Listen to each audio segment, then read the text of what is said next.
அனைவருக்கும் வணக்கம். Welcome to Salem Suja's kitchen. இன்றைக்கி தக்காளி ஊறுகாய் பார்க்கலாம்.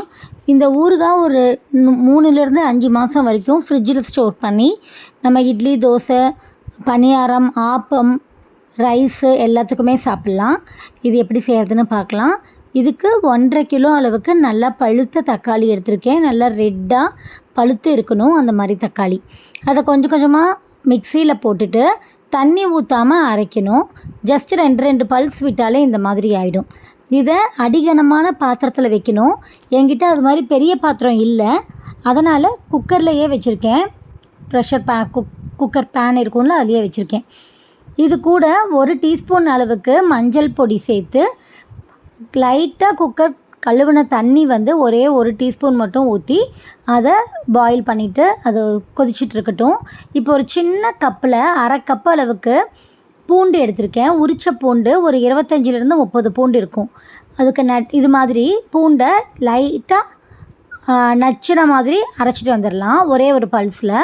இப்போது 1.5 கிலோ தக்காளிக்கு 1.5 டேபிள் ஸ்பூனு வெந்தயம் எடுத்திருக்கேன். அதை லைட்டாக ட்ரை ரோஸ்ட் பண்ணி கொஞ்சம் நல்லா ப்ரௌன் ஆனதுக்கப்புறமா எடுத்து தனியாக வச்சுக்கிட்டேன்.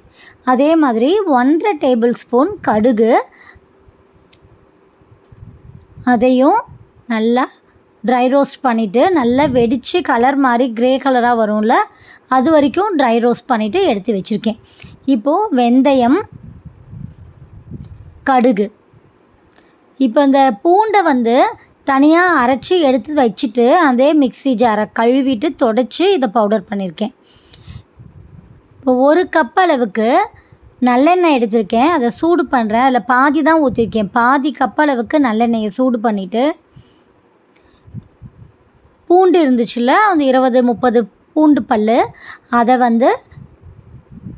அந்த எண்ணெயில் ஊற்றி எண்ணெயில் போட்டுட்டு சிம்மில் வச்சு நல்லா கலர் சேஞ்ச் ஆகிற வரைக்கும் வறுக்கணும். இப்போ லாஸ்ட்டாக நான் அந்த மிக்சியில் போட்ட பொடி பெருங்காயத்தூள், அது 1 டீஸ்பூன் அளவுக்கு போட்டால் போதும். 1 டீஸ்பூன் பெருங்காயத்தூள், 1.5 டேபிள் ஸ்பூன் வெந்தயம், 1.5 டேபிள் ஸ்பூன் கடுகு. இப்போ இந்த எண்ணெயில் வறுபட்டுருக்கிற பூண்டு கொஞ்சம் நல்லா கலர் சேஞ்ச் ஆனதுக்கப்புறமா அடுப்பு ஃபுல்லாக சிம்மில் வச்சுட்டு நம்ம பொடி பண்ணி வச்சுருக்கோம்ல கடுகு, வெந்தயம், பெருங்காயம் வச்ச பொடி, அதை சேர்த்திட்டு அடுப்பு ஆஃப் பண்ணிடணும். இது மாதிரி இது தனியாக ஒரு பக்கம் ஆறட்டும். சுட சுட ஊற்றக்கூடாது, இது நல்லா ஆற வச்சுருங்க. இந்த மஞ்சத்தூள் மட்டும் போட்டு கொதிச்சிட்ருக்கிற தக்காளி ஒரு பாதி அளவுக்கு சுண்டி இருக்குது. மூடி வச்சுருங்க. ஃபுல்லாக தெறிக்கும் வெளியில். அதனால் நல்லா அடிகனமான பாத்திரமாக இருந்தால் ஒரு தட்டு போட்டு மூடி வச்சுருங்க. இதுக்கு 1.5 டீஸ்பூன் அளவுக்கு தனி மிளகாய்த்தூள், 1.5 டேபிள் ஸ்பூனு, டீஸ்பூன் கிடையாது, 1.5 டேபிள் ஸ்பூன் தனி மிளகாய்த்தூள் இதோடு சேர்த்து அடுப்பு கம்மி பண்ணி வச்சுருக்கேன். 1 டேபிள் ஸ்பூன் அளவுக்கு கல் உப்பு எடுத்து மிக்சியில் பொடித்து அதை இதோடு சேர்த்துறேன்.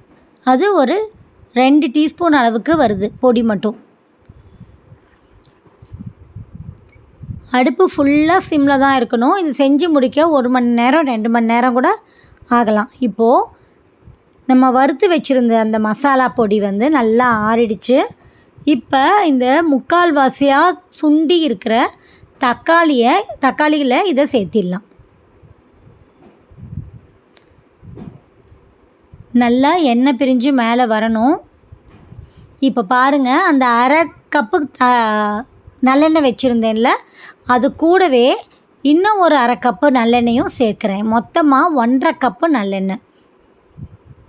1.5 கிலோ தக்காளிக்கு பெரிய கப்பு தான் இது, 250 ml கப்பு. இந்த இப்போ நான் என்ன சேர்த்துருக்கிறது அளவுன்னு பார்த்துக்கிட்டிங்கன்னா 1.5 கிலோ தக்காளி, 1.5 டேபிள் ஸ்பூன் வெந்தயம், 1.5 டேபிள் ஸ்பூன் கடுகு, 1 டீஸ்பூன் பெருங்காயம், 1.5 டம்ளர் அளவுக்கு, 250னா 1 டம்ளர் வரும், 1.5 டம்ளர் அளவுக்கு நல்லெண்ணெய்.